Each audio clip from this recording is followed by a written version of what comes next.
Does starting over feel like a federal crime? Like we'll ruin our whole week because we've had one bad Tuesday? Oh no, I missed my 7 a.m. Pilates class. Guess I'm entering my flop era permanently. Be serious. Why do we act like life is a Netflix series where if we mess up one episode, the whole season is ruined? That mindset is actually terrifying. Because life is not January 1st, life is not starting Monday, life is not a perfect aesthetic reset montage with matcha and a new planner and a girl on the Pinterest named Sophia who somehow journals at sunrise while eating chia seed pudding. Real life is messy.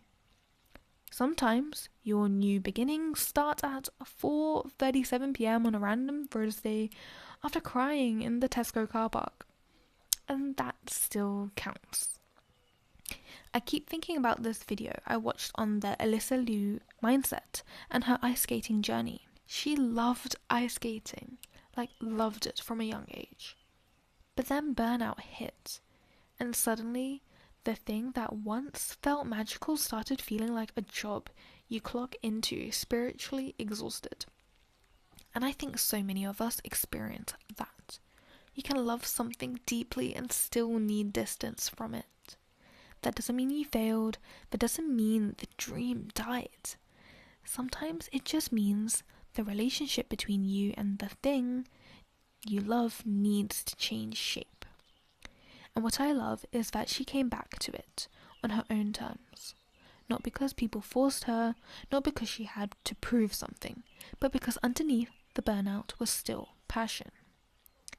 That is such an important lesson. Because some of you think starting over means becoming an entirely different person. No.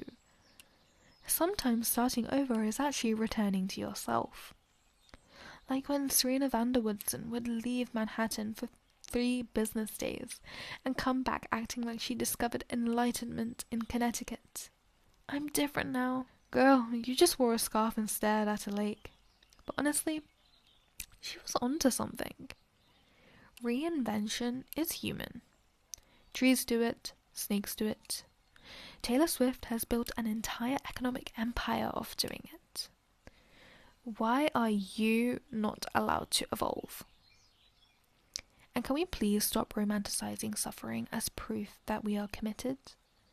You do not need to stay miserable just because younger you dreamed of something. If a dream is crushing you, reshape it. A lot of us are carrying goals that fit a version of ourselves that no longer exist.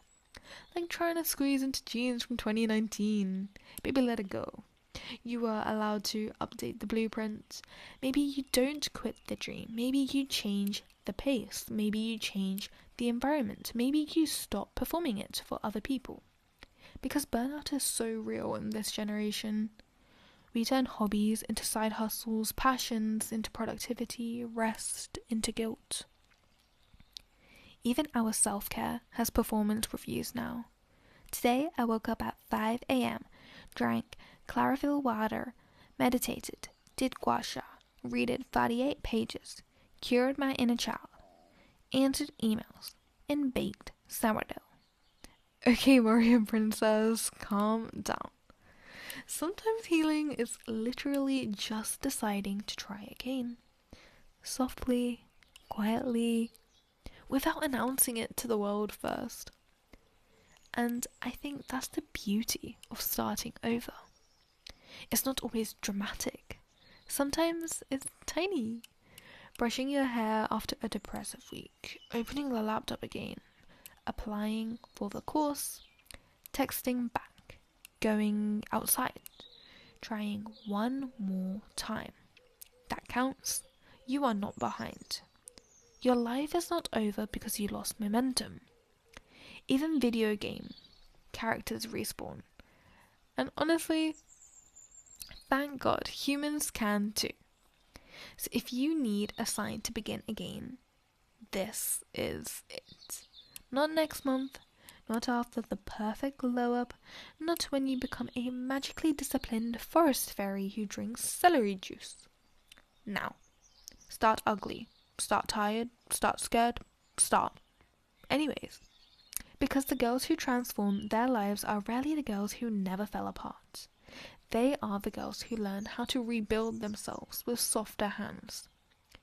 And maybe that's the real art of starting over. Realizing you are allowed to become new people over and over again. Not because the old you was unworthy, but because growth requires movement. And babe, flowers do not bloom once and call it a day.